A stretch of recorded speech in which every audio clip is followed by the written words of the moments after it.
Hello friend, welcome to my channel.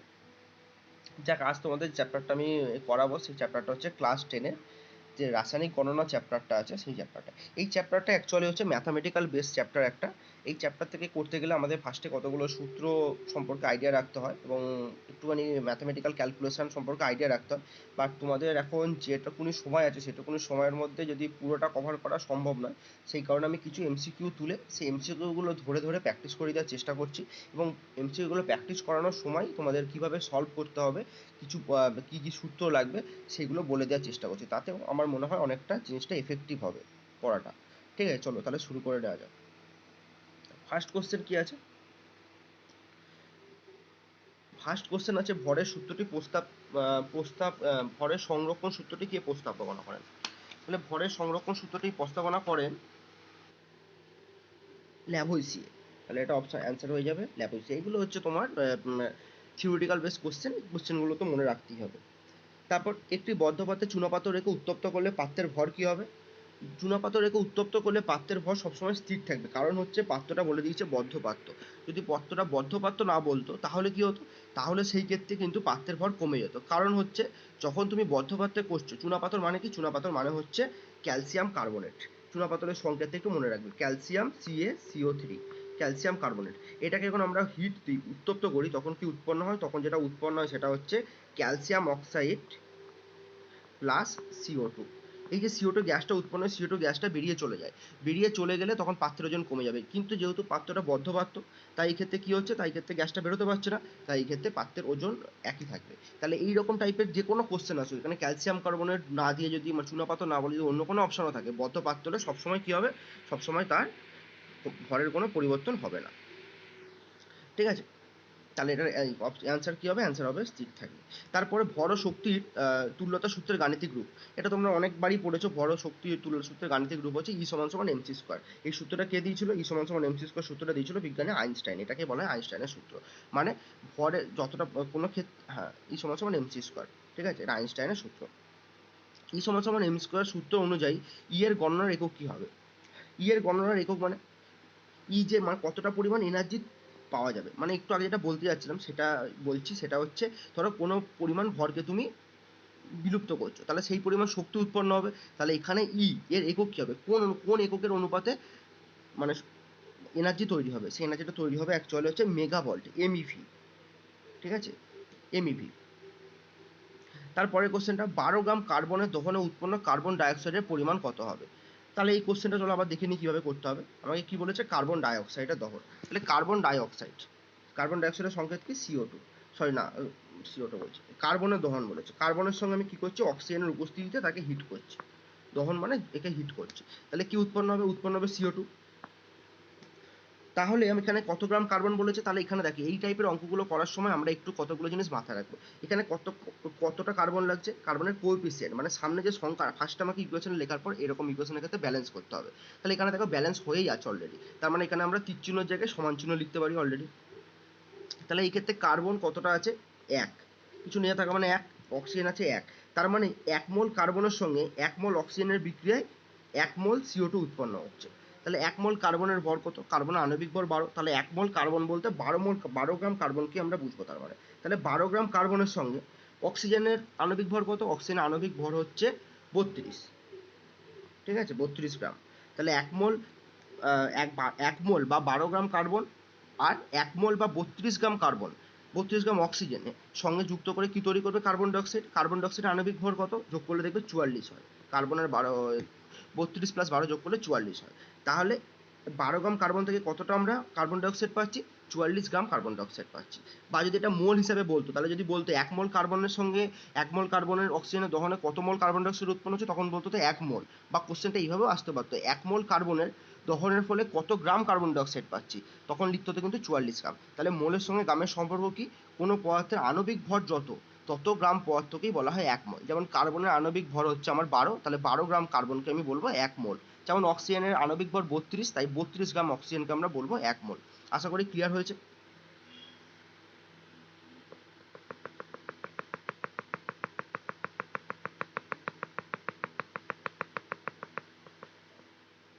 তাহলে এটা answer কি হবে? তাহলে এটার হচ্ছে অ্যান্সার হবে কি 44 গ্রাম। বোঝা গেল? নেক্সট কোশ্চেন কি আছে? নেক্সট কোশ্চেন আছে 6 গ্রাম অক্সিজেনের বিক্রিয়ায়, হ্যাঁ 6 গ্রাম কার্বনের সাথে অক্সিজেনের বিক্রিয়ায় 22 গ্রাম CO2 উৎপন্ন হলো, প্রয়োজনীয় অক্সিজেনের পরিমাণ কত? তাহলে সে আগের কোশ্চেনটাকে একটু ঘুরিয়ে দিয়েছে দেখো। তাহলে কার্বনের সঙ্গে কার বিক্রিয়া হচ্ছে? অক্সিজেনের বিক্রিয়ায় কি উৎপন্ন হচ্ছে? CO2 উৎপন্ন হচ্ছে। কত গ্রাম কার্বন বলেছে? 6 গ্রাম। তাহলে 1 মোল কার্বন থেকে কত গ্রাম কার্বন ডাইঅক্সাইড উৎপন্ন হয়? 1 মোল কার্বন ডাইঅক্সাইড উৎপন্ন হয় 1 মোল মানে কত? 12 গ্রাম। 12 গ্রাম থেকে কত গ্রাম উৎপন্ন হয়? 44 গ্রাম। সেটাকেই বলে দিয়েছে 6 গ্রাম থেকে উৎপন্ন হচ্ছে 22 গ্রাম। কতটা অক্সিজেন লাগবে? তাহলে 12 গ্রাম অক্সিজেন বা 1 মোল 12 গ্রাম কার্বন বা 1 মোল কার্বনের সঙ্গে 1 মোল অক্সিজেন বা 32 গ্রাম অক্সিজেনের বিক্রিয়ায় 44 গ্রাম কার্বন ডাইঅক্সাইড উৎপন্ন হয়েছিল। তাহলে 6 গ্রাম কার্বনের সঙ্গে কত গ্রাম অক্সিজেন লাগবে? 16 গ্রাম অক্সিজেন লাগবে। অক্সিজেনের বিক্রিয়ায় কত গ্রাম অক্সিজেন কার্বন ডাইঅক্সাইড তৈরি হবে? তৈরি হবে 22 গ্রাম। তাহলে এটা অ্যান্সার কি হয়ে যাবে? অ্যান্সার হয়ে যাবে 16 গ্রাম। চলো নেক্সট পেজে যাওয়া যাক।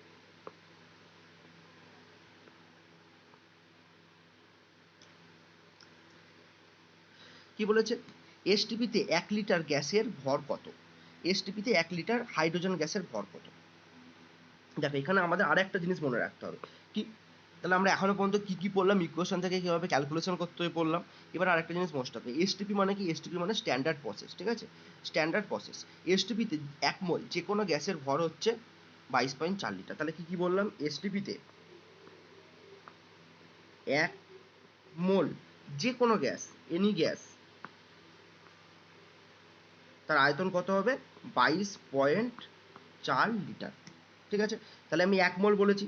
1 মোল মানে সেই গ্যাসটার আণবিক ভর পরিমাণ। যদি এখানে হাইড্রোজেন হয় তাহলে 1 মোল হাইড্রোজেন গ্যাসের আয়তন কত হবে? 22.4 লিটার। এবার 1 মোল হাইড্রোজেন গ্যাস মানে হাইড্রোজেন গ্যাসের আণবিক ভর কত? হাইড্রোজেন গ্যাস মানে কি?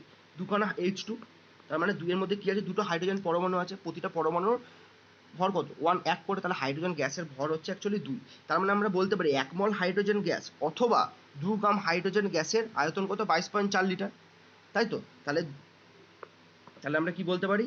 তাহলে আমরা বলতে পারি যে 2 গ্রাম হাইড্রোজেন গ্যাসের ভর কত? 22.4 লিটার, সরি আয়তন কত? 22.4 লিটার। আর আমাকে কতটা বার করতে বলেছে? 1 লিটার হাইড্রোজেন গ্যাসের ভর। তার মানে উল্টো বলতে পারি 22.4 লিটার হাইড্রোজেন গ্যাসের ভর 2 গ্রাম। তাহলে 1 লিটারের ভর কত হবে? 2/22.4, তাই তো? 2/22.4 এত গ্রাম হবে। তাহলে এটা যদি ক্যালকুলেশন করি, 2/22.4কে ক্যালকুলেশন করলে আমার বেরোবে, ক্যালকুলেশনটা তোমরা নিজে করে নেবে, ক্যালকুলেশন করলে আমার বেরোবে কত? আমার বেরোবে হচ্ছে 0.089 গ্রাম, ঠিক আছে? তাহলে কত বেরোবে? 0.089 গ্রাম। তাহলে এটার অ্যান্সার কত হচ্ছে? 0.089 গ্রাম। তারপরে কোশ্চেনটা কি আছে? 0.5 মোল কার্বনকে বায়ুতে দহন করলে কত গ্রাম কার্বন ডাইঅক্সাইড উৎপন্ন হয়? 0.5 মোল, তার মানে হাফ মোল কার্বনকে বায়ুতে দহন করলে কত গ্রাম কার্বন ডাইঅক্সাইড উৎপন্ন হয়? সেই একই রকম। 1 মোল কার্বনের সঙ্গে 1 মোল অক্সিজেনের বিক্রিয়ায় 1 মোল CO2 উৎপন্ন হয়। তাহলে হাফ মোল, 0.5 মানে হাফ মোল কার্বনের সঙ্গে বিক্রিয়ায় কত উৎপন্ন হবে? একই রকম 0.5 মোলই CO2 উৎপন্ন হবে, হাফ মোল CO2 উৎপন্ন হবে। তাহলে হাফ মোল CO2 মানে কত? 1 মোল CO2 মানে 44 গ্রাম, তাহলে হাফ মোল CO2 মানে 22 গ্রাম। তাহলে এটা অ্যান্সার কত হবে? তাহলে এটা অ্যান্সার হয়ে যাবে 22 গ্রাম। তারপর এটা 1 মিলিমল NH3 গ্যাসের ভর কত? একই রকম কোশ্চেন, সেম একই টাইপের কোশ্চেন। 1 মিলিমল NH3 গ্যাসের ভর কত বলেছে? 1 মোল NH3 গ্যাসের ভর কত আগে জানতে হবে। তার আগে NH3 গ্যাসের আণবিক ভর কত? NH3 গ্যাসের আণবিক ভর হচ্ছে নাইট্রোজেনের হচ্ছে কত? নাইট্রোজেনের হচ্ছে 14 প্লাস হাইড্রোজেনের হচ্ছে 3, তিনটে হাইড্রোজেন আছে 3, তার মানে টোটাল হচ্ছে 17। তাহলে আমি বলতে পারি যে 17 গ্রাম মানে 1 মোল NH3 গ্যাসের ভর হচ্ছে 17 গ্রাম। তার মানে 1 মিলিমল NH3 গ্যাসের ভর কত হবে? 17কে 1000 দিয়ে ভাগ করতে হবে। তার মানে এটা অ্যান্সার কত হবে? 0.017 গ্রাম হয়ে যাবে। তাহলে এটা অ্যান্সার হয়ে যাবে 0.017 গ্রাম। তারপর এটা এনটিপিতে 44.8 লিটার CO2 পেতে গেলে কত গ্রাম কার্বনকে পোড়াতে হবে? একই রকম, এটা অ্যান্সার করলে কত বেরোবে? এটা অ্যান্সার করলে বেরোবে 24 গ্রাম। একদম ইজি ম্যাথ, এগুলো 44 লিটার দিয়ে বলা আছে। তার মানে 1 মোল হলে 22.4, 1 মোল মানে 22.4 লিটার। CO2 যদি রিয়াকশনটা লিখি তাহলেই তোমরা বুঝতে পারবে। কার্বন প্লাস O2 সমান সমান CO2, তাহলে এটা 1 মোল, তাই তো? 1 মোল মানে 22.4 লিটার। তাহলে 22.4 লিটারের জন্য দরকার কতটা কার্বন আমার? 12 গ্রাম। তাহলে আমাকে কত বলেছে? 44.8। তাহলে কত গ্রাম কার্বন দরকার? 12 ইন্টু 2 ডবল হচ্ছে, তাহলে 24 গ্রাম। অ্যান্সার হবে তাহলে কত? এটা হবে অ্যান্সার হবে 24 গ্রাম। এগুলো মুখে মুখে করতে হবে, এতক্ষণ টাইম নিয়ে করলে কিন্তু হবে না, প্রথম প্রথম করতে করতে প্র্যাকটিস হয়ে যাবে। এনটিপিতে 5.6 লিটার অক্সিজেনের ভর কত? 5.6 লিটার অক্সিজেনের ভর কত হবে? 8 গ্রাম হবে। কেন হচ্ছে? অক্সিজেনের আণবিক ভর কত? 32। তাহলে তাহলে হচ্ছে যে 22.4 লিটারের ভর হচ্ছে 32 গ্রাম। তাহলে 5.6 22.4-এর কত ভাগ? 4 ভাগ। তাহলে ওটাও 4 দিয়ে ভাগ হয়ে যাবে, তার মানে হবে 8 গ্রাম হবে। ঠিক আছে, তারপরে কোশ্চেনটা কি বলেছে? 5 মোল হাইড্রোজেন গ্যাসের ভর কত? 5 মোল হাইড্রোজেন গ্যাসের ভর কত হবে? একই রকম ভাবে 1 মোল হাইড্রোজেন গ্যাসের ভর 2 গ্রাম, তাহলে 5 মোলের ভর কত হবে? 10 গ্রাম। তারপর একটা প্রমাণ চাপ ও উষ্ণতায় 112 মোল মিলিলিটার অক্সিজেনের ভর কত হবে? 112 মিলিলিটার বলেছে। এই কোশ্চেনটা কিন্তু এককটা মাথায় রাখবে, মিলিলিটার বলেছে। আমরা আয়তন কত জানি? তাহলে আমরা অঙ্কটা কিভাবে করব? অঙ্কটা করতে গেলে প্রথমে জানতে হবে অক্সিজেন গ্যাসের অক্সিজেন গ্যাসের এসটিপিতে আয়তন কত? 22.4 লিটার। তাহলে এটাকে যদি এমএল এ নিয়ে যায় কত হবে?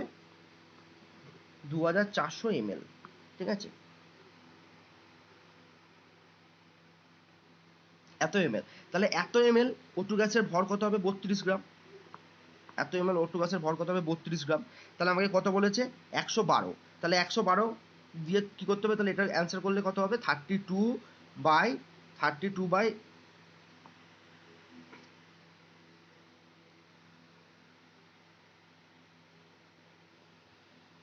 তাহলে কত হচ্ছে? 32/22 ইন্টু 112।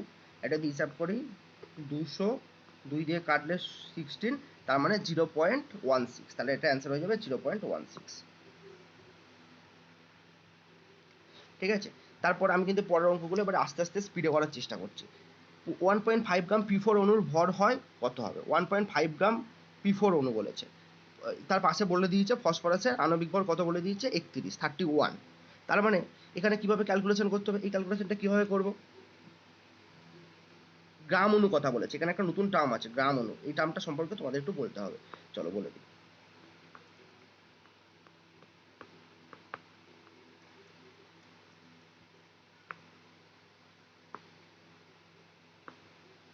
দেখো, গ্রাম অণু জিনিসটা কি? গ্রাম অণু জিনিসটা হচ্ছে মোলের আর একটা নাম হচ্ছে গ্রাম অণু। কি বললাম? গ্রাম অণু হচ্ছে মোলেরই আর একটা নাম। তাহলে কি বললাম? যেমন আমি অন্য একটা উদাহরণ দিচ্ছি, ধরো অক্সিজেন। অক্সিজেন আণবিক ভর কত? আণবিক ভর 32 গ্রাম। তাহলে 32 গ্রামকেই কি বলবো? 1 মোল অক্সিজেন, বা 32 গ্রাম অক্সিজেনকে বলতে পারি 1 গ্রাম অণু অক্সিজেন। বোঝা গেল? তাহলে তাহলে 1 মোল মানেই হচ্ছে, 1 মোলের আর একটা নামই হচ্ছে 1 গ্রাম অণু। ঠিক আছে, 1 মোলেরই আরেকটা নাম হচ্ছে 1 গ্রাম অণু। তাহলে এই ম্যাথটা কি বলেছে? এই ম্যাথটা তাহলে আমাকে যদি গ্রাম অণুর জায়গায় মোল বসিয়ে করি, কি বলেছে? 1.5 মোল P4 অণুর ভর কত? 1 মোল P4 অণুর ভর কত হবে? P4 মানে কি বলেছে? P4 মানে 4খানা P আছে, তাহলে কত হবে? আণবিক ভর কত হবে? 4 ইন্টু 31, তাই তো? তাহলে 1 মোলের ভর হচ্ছে 4 ইন্টু 31, তাহলে 1.5 এর ভর কত হবে? 4 ইন্টু 31 ইন্টু 1.5। এটা ক্যালকুলেশন করলে কত বেরোবে? এটা ক্যালকুলেশন করলে বেরোবে 186। এটা ক্যালকুলেশন করলে বেরোবে তাহলে 186 গ্রাম। তারপরটা কি বলেছে? তার পরের কোশ্চেনটা এসটিপিতে 1 গ্রাম একটি গ্যাসের আয়তন 140 ml হলে গ্যাসটির আণবিক ওজন কত হবে? কি বলেছে? এসটিপিতে 1 গ্রাম একটি গ্যাসের আয়তন 140 হলে তাহলে আণবিক ওজন কত হবে? তাহলে একদম এটা ইজি ম্যাথ। 22.4 লিটার বা 22,400 ml হলে তার গ্যাসটার ভর কত হতো? তাহলে করে নিই তাহলে একবার।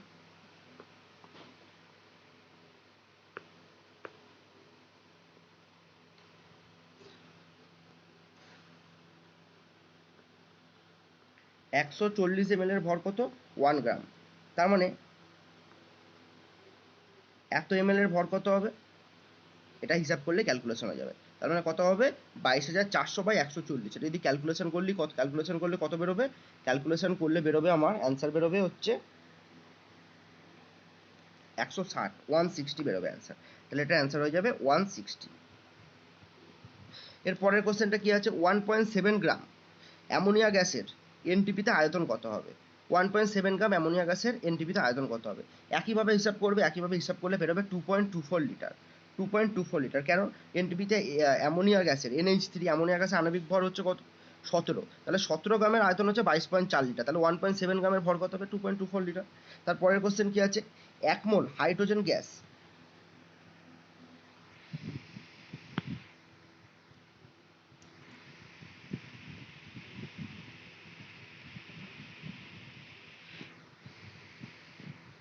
1 মোল 1 মোল হাইড্রোজেন গ্যাস 1 মোল Cl2 গ্যাসের বিক্রিয়ায় উৎপন্ন HCl গ্যাসের এসটিপিতে আয়তন কত হবে?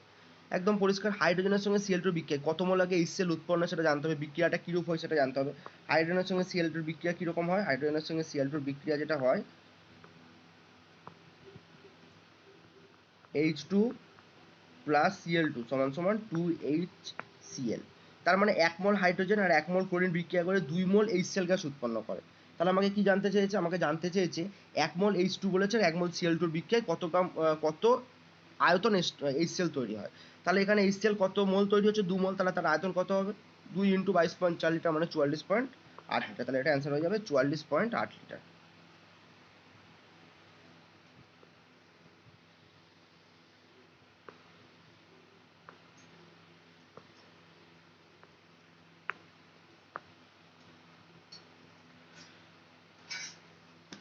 তারপরের কোশ্চেনটা কি বলেছে? 4.5 গ্রাম জলকে সোডিয়াম ধাতুর সঙ্গে বিক্রিয়া ঘটালে উৎপন্ন H2 গ্যাসের এনটিপিতে আয়তন কত হবে? তাহলে আমাকে বিক্রিয়াটা জানতে হবে, সোডিয়ামের সঙ্গে জলের বিক্রিয়া কিরূপ হয়।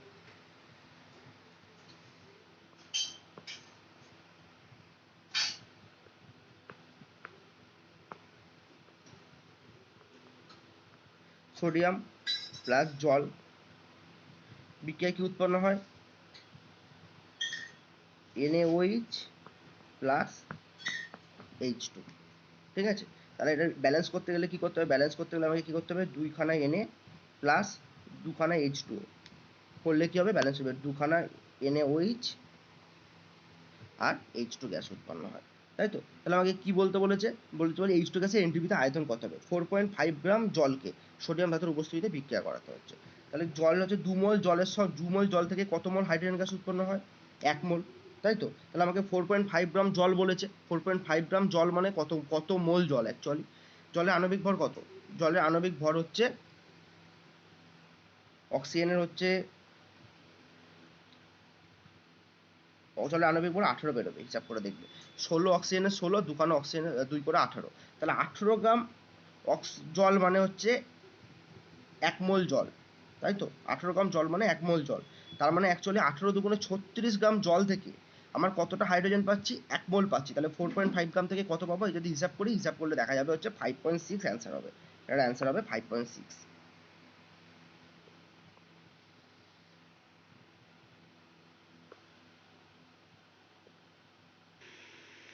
নেক্সট কোশ্চেন কি আছে? নেক্সট কোশ্চেন আছে এসটিপিতে 0.01 মোল CO2 গ্যাসের আয়তন কত? একইভাবে যদি আমরা হিসাব করি কত পেয়ে যাব? আমরা পেয়ে যাব হচ্ছে 0.224 litre. 0.224 litre.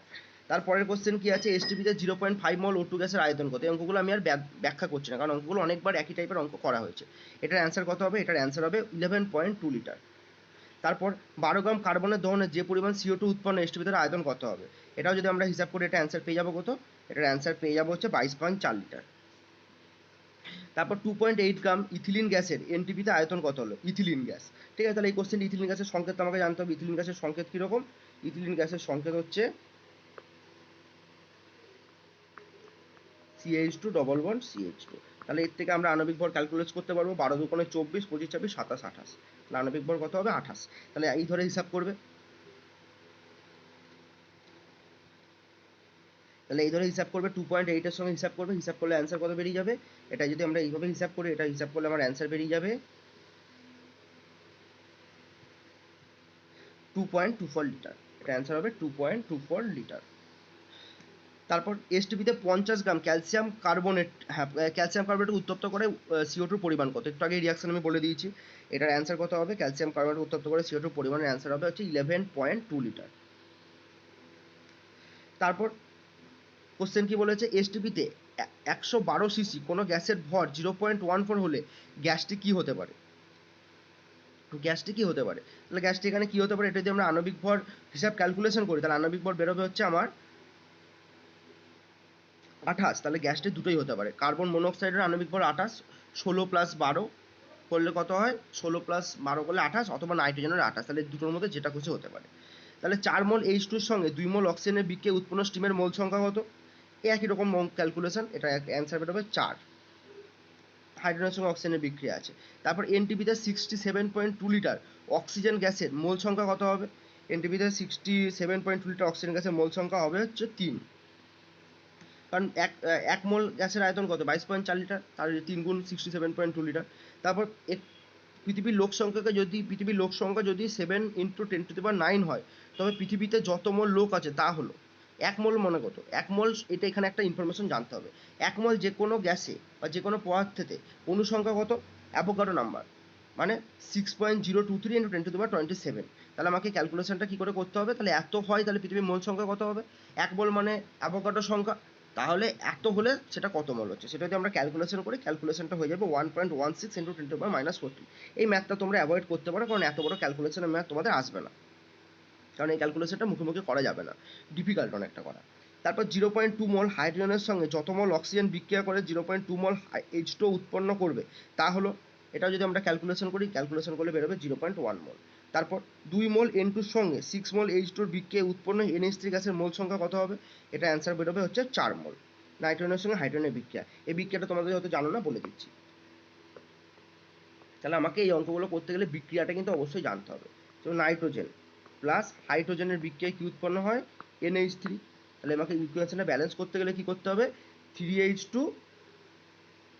Nitrogen plus 3H2 সমান সমান 2NH3। তাহলে এই রিয়াকশনটা দেখে রাখলে, রিয়াকশনটা দেখে দেখে ক্যালকুলেশন করলে তোমরা আশা করি অ্যান্সার পেয়ে যাবে। আর এখান থেকে আমাদের কতগুলো জিনিস জানতে হবে, কতগুলো সূত্র আছে, যেমন তোমাদের আণবিক গুরুত্ব, বাষ্প ঘনত্ব, এই বাষ্প ঘনত্ব টার্ম দিয়ে তোমাদের কিছু কোশ্চেন আসতে পারে। আণবিক গুরুত্ব, বাষ্প ঘনত্বকে সাধারণভাবে ডি দিয়ে বোঝানো হয়, কি দিয়ে বোঝানো হয়, ক্যাপিটাল ডি দিয়ে।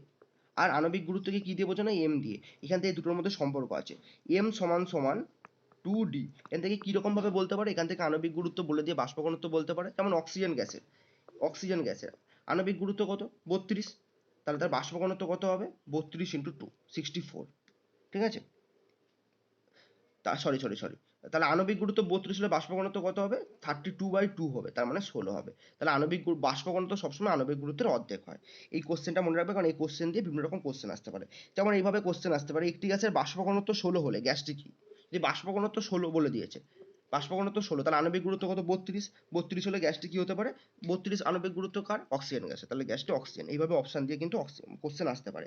বা আর একটা কোশ্চেন বলছি, কোনো গ্যাসের বাষ্প ঘনত্ব 32 বলে দিয়েছে, 32 বলে দিয়েছে, বাষ্প ঘনত্বই 32, তাহলে তার আণবিক গুরুত্ব কত হবে, 64। তাহলে গ্যাসটি, তাহলে আণবিক ওজন বার করতে দিতে পারে এইভাবে, বা গ্যাসটি কি হতে পারে, চারটে অপশন দিল, তাহলে তোমাকে কি করতে হবে, তখন যে অপশনগুলো থাকবে তাদের আণবিক গুরুত্ব ক্যালকুলেশন করে দেখতে হবে কার 64 হচ্ছে, তাহলে সেই ক্ষেত্রে সেইটা অ্যান্সার হবে, ঠিক আছে।